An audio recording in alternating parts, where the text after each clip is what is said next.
جناب آفتاب عالم ایڈوکیٹ صاحب جو کہ سوات بار ایسوسی ایشن کے پریزیڈنٹ ہیں، ان کے ساتھ ہیں جناب سید علاؤدین صاحب رکن قومی assembly Pakistan Peoples Party Swat کے علاقے مٹا سے ان کا تعلق ہے، اور ان کے ساتھ ہیں سمر بن اللہ اینتھروپولوجسٹ ہیں اور ہیومن رائٹس ایکٹیوسٹ ہیں۔ زاہد خان صاحب یہ بتائیے کہ یہ میرے سامنے اس وقت نظام عدل ریگولیشن 2009 کا مسودہ میرے سامنے پڑا ہوا ہے، کیا آپ سمجھتے ہیں کہ اس کے نفاذ سے سوات میں تمام مسائل حل ہو جائیں گے؟ دیکھیے میر صاحب، یہ جو 99 والا اس سے پہلے 94 والا ہوا تھا، اور آپ کو یہ لمبا میں نہیں چاہتا پیچھے، لیکن یہ اسٹیٹس تھے، اور اسٹیٹس میں جو قانون تھے وہ بہت اسپیڈی اور کوئکلی جسٹس تھی۔ کیسے کتنے حد تک صحیح تھے یا نہیں تھے اس پہ تو بات نہیں کرتا ہوں، لوگ ان کی عادی تھے۔ جب یہ ہمارے لا چلے گئی تو یہ آپ کو پتا ہے کہ سالوں حادثات چلتی ہے، لوگ تنگ آ گئے، اور جب سفین عود والا 90 میں اس نے یہ جو اپنی تحریک شروع کی تو بہت سارے لوگوں نے اس کو جوائن کیا اور اس کو فالوور بن گئے۔ وہ لوگ آج ملیٹنٹ نہیں ہے لیکن اس کے فالوور ضرور ہے۔ تو ہمارے جو مذاکرات ہوئی تھی صبح احمد صاحب سے ہوئی تھی، اور اس نے یہ کہا تھا کہ جی ہم چونکہ یہ ملاکنڈ ڈویژن کے عوام کا مطالبہ ہے، اگر یہ آپ لوگ نافذ کر دیں تو یہ اس میں بہتری آ جائے گی اور لوگ مطمئن ہو جائیں گے، اور یہ جو اسٹرگل ملیٹنٹ شروع ہوا ہے یہ ختم ہو جائے گی۔ ہم نے اس بنا پہ چونکہ 99 والا اور 94 والا ایک مسودہ آلریڈی موجود تھا، اس میں ہم نے جو 2009 والا ہے اس میں کچھ چینجز کیے، باقی اس میں کوئی چینجز نہیں ہے۔ خاصی آپ سول جو تحصیل میں جو بیٹھتا ہے سول جج تو اب اس کو قاضی کہا جاتا ہے، یا اس کے بعد ہم وہاں پہ لے کے جا رہے ہیں سپریم کورٹ یا ہائی کورٹ کے جو دارالقضاء یا دارالقضاء اس کو کہا جاتا ہے۔ مطلب کوشش کرتے ہیں کہ ان لوگوں ٹائم فریم اس میں ہم دے رہے ہیں، لمٹ کروا رہا ہے کہ جو لوگوں کا ایک مطالبہ ہے اور یہ عام پولیس کا مطالبہ ہے کہ ہمیں جلدی اور سستا انصاف ملنا چاہیے، تو ہم نے اسی بنا پہ یہ نیا جو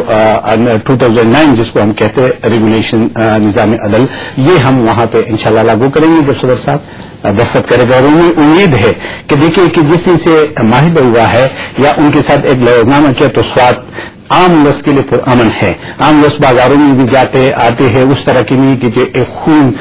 کے سوا کوئی، آپ نے خود بھی گئے ہے، آپ نے بھی دیکھا ہے، تو اس صورتحال میں اور اس کی اب بھی اس صورتحال میں فرق ہے۔ جی آفتاب عالم صاحب، آپ سوات سے تعلق رکھتے ہیں، آپ بار ایسوسی ایشن کے پریزیڈنٹ ہیں، وکیل کی حیثیت سے آپ کو کیا نظر آ رہا ہے؟ سوات کے حالات بہتر ہوئے ہیں؟ اعوذ باللہ من الشیطان الرجیم، بسم اللہ الرحمن الرحیم۔ روایتاً تو سب شکریہ ادا کرتے ہیں جب آپ بلا لیتے ہیں کسی کو اپنے کمنٹس دینے کے لیے، لیکن میں جیو کا شکریہ اس لیے ادا کرتا ہوں کہ یہ 2.5 سال سے جو کچھ سوات میں یہ ملاکنڈ ڈویژن میں جس جہنم سے لوگ گزر رہے ہیں، تو مجھے اعتراف کرنا پڑتا ہے، اگر یہ میں نہ کروں تو یہ زیادتی ہوگی کہ نہ کوئی دیندار لیڈر ہمارے پاس آیا ہے ہمارا مسئلہ حل کرنے کے لیے، اور نہ کوئی دنیا دار، نہ کوئی سیکولر آیا ہے اور نہ کوئی مذہبی،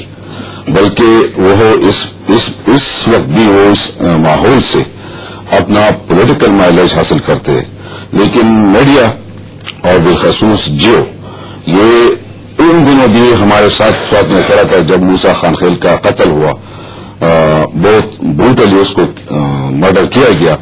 تو میں سوات کی طرف سے، سوات کے لوگوں کی طرف سے، وکیلوں کی طرف سے آپ کا مشکور ہوں۔ جہاں تک آپ کے سوال کا تعلق ہے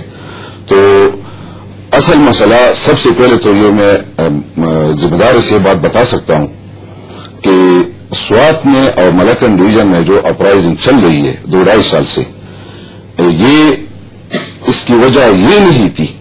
ون آف دی فیکٹر یہ ہو سکتا ہے کہ ادھر لوگ عدالتوں کے میں مقدموں کے طوالت سے تنگ تھے، یہ ہر جگہ تنگ ہے، لیکن یہ ایکچولی ریئیکشن ہے 9/11 کے بعد جنرل مشرف نے ان کے پاکستان میں جس طرح اپنے لوگوں کے خلاف ظلم اور زیادتی شروع کی ہے، تو میں یہ ذمہ داری سے کہہ سکتا ہوں کہ سوات میں بالخصوص اور نارتھ ساؤتھ وزیرستان اور پورے ملک میں یہ اس کا ریئیکشن ہے۔ جہاں تک لا کا تعلق ہے تو ہم نے وکیلوں کے، سوات کے وکیلوں کی طرف سے کل جلوس بھی نکالی اور یہ ڈیمانڈ کیا 3 ڈیز ڈیڈ لائن جو ہے پریزیڈنٹ زرداری کو، اور آج اس سلسلے میں میں سینٹ کے چیئرمین سے بھی ملا ہوں، اور میں نے اس سے پہلے گورنر اور لا منسٹر اینڈ ڈبلیوٹی سے بھی گزارش کی ہے کہ خدا کے لیے لوگوں سوات کے لوگوں پر طرز کا ہو اور جو ریگولیشن جو پریکان جس پر ایگری ہو چکے ہیں خدا کے لیے اس کو فوراً نافذ کر لو. اگر یہ 3 دن میں نافذ نہیں ہوا تو میں ابھی سے بتا دیتا ہوں جو وہاں امن ہے یہ امن جس کو میں لل کا نام دے سکتا ہوں یہ طوفان سے پہلی خاموشی ہے اور یہ باقی نہیں رہے گا. جی علاؤدین صاحب آپ کا تعلق پیپلز پارٹی سے ہے تو ابھی تک پریزیڈنٹ صاحب نے اس ریگولیشن پر دستخط کیوں نہیں کیے؟ اصل میں جی آپ کو یاد ہوگا کہ سرحد میں جب وزیر اعلیٰ نے ان کے ساتھ صوفی محمد اور ان کے ساتھی جو تھے وہ ان کے ساتھ انہوں نے ایک ایگریمنٹ کیا اور انہوں نے کہا کہ پہلے آپ کو امن امان کا وہ کرنا ہے کہ وہ واپس لوٹائیں. اس کے بعد جو ہے ہمیں جب پتہ چلے کہ واقعی امن امان ہو گیا اور طالبان کوئی تشدد وغیرہ نہیں کرے تو اس کے بعد جو ہے ہم اس کو سائن کریں گے اور اگریمنٹ امپلیمنٹ ہو جائے گا. میرے خیال میں ابھی چند دن ہوئے ہیں کہ صدر صاحب کے پاس آیا ہوا ہے اور مجھے یقین ہے کہ انشاءاللہ تعالیٰ اس پہ سائن ہو جائے گا. اگر نہیں ہوا تو ہم اس کے لیے بولیں گے کوشش کریں گے کہ ہم ہو. سبحان اللہ آپ نے کافی عرصہ سوات میں گزارا بھی ہے آپ ریسرچ بھی کر رہی ہیں اینتھروپولوجسٹ ہیں. موجودہ صورتحال جو ہے اس میں زاہد خان صاحب کا کہنا ہے کہ یہ جب سے صوفی محمد صاحب کے ساتھ ان کے مذاکرات ہوئے تب سے حالات بہتر ہو رہے ہیں. آپ اس سے اتفاق کریں گی؟ حامد صاحب میرے خیال میں تو جی بالکل ایک ڈینائل کا سچویشن ہے کیونکہ جیسے کہ